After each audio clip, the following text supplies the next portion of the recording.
suatu sinopsis akan saya jelaskan.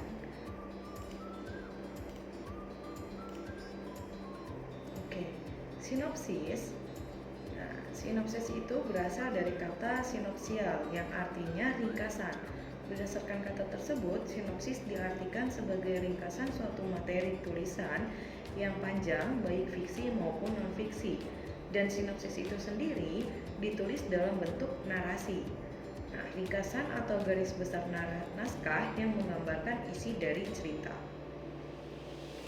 Sinopsis biasanya digunakan sebagai prolog pada sebuah naskah yang sengaja dibuat dengan tujuan untuk memudahkan penonton mengetahui dan memahami secara singkat isi yang ada pada sebuah naskah tersebut.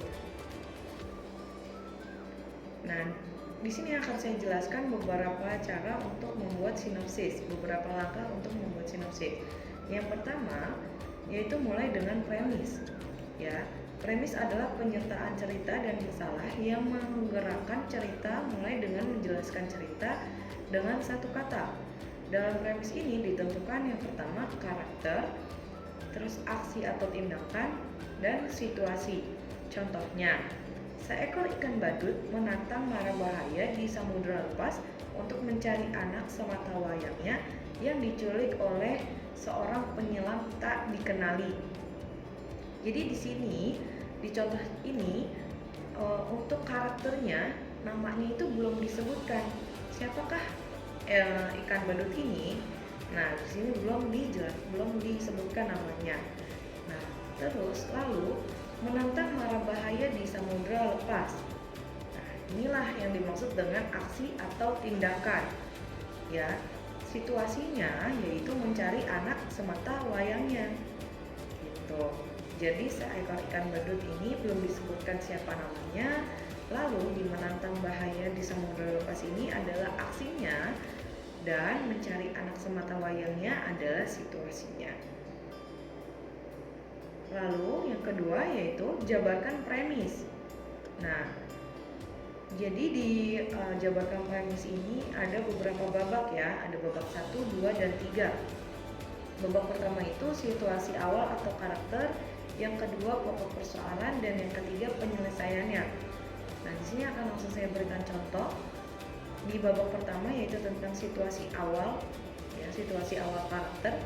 Nah, di sini contohnya adalah Marlin, seekor ikan badut pemalu, hidup bersama Nemo, anak sematawayang yang memiliki sirip tak sempurna.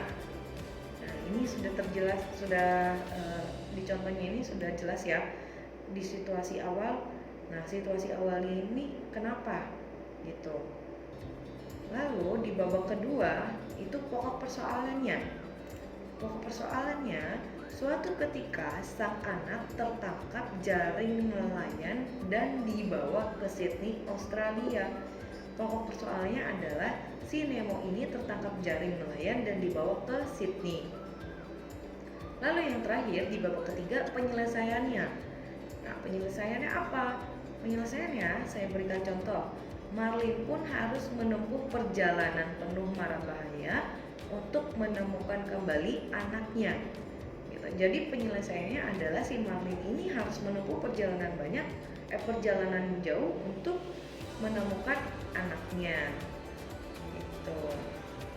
Lalu yang ketiga dan yang terakhir yaitu jabarkan menjadi sebuah sinopsis panjang. Dari 3 kalimat yang dijabarkan menjadi 3 paragraf dan memasukkan detail-detail dari 3 kalimat sinopsis pendek. Jadi dari 1 dan 2 ini kalian jabarkan ya menjadi sebuah sinopsis pendek. Jadi contohnya jadinya adalah Marlin, seekor ikan badut pemalu, hidup bersama Nemo, anak sematawayangnya yang memiliki sirip tak sempurna. Lalu suatu ketika sang anak terperangkap jaring nelayan dan dibawa sampai ke Sydney, Australia. Marlin pun harus menempuh perjalanan penuh mara bahaya untuk menemukan kembali anaknya, si Nemo tersebut. Jadilah yang tadi saya jelaskan itu jadilah sebuah sinopsis seperti itu. Nah, untuk materi sinopsis sampai di sini Sampai bertemu di materi selanjutnya. Terima kasih. Wassalamualaikum warahmatullahi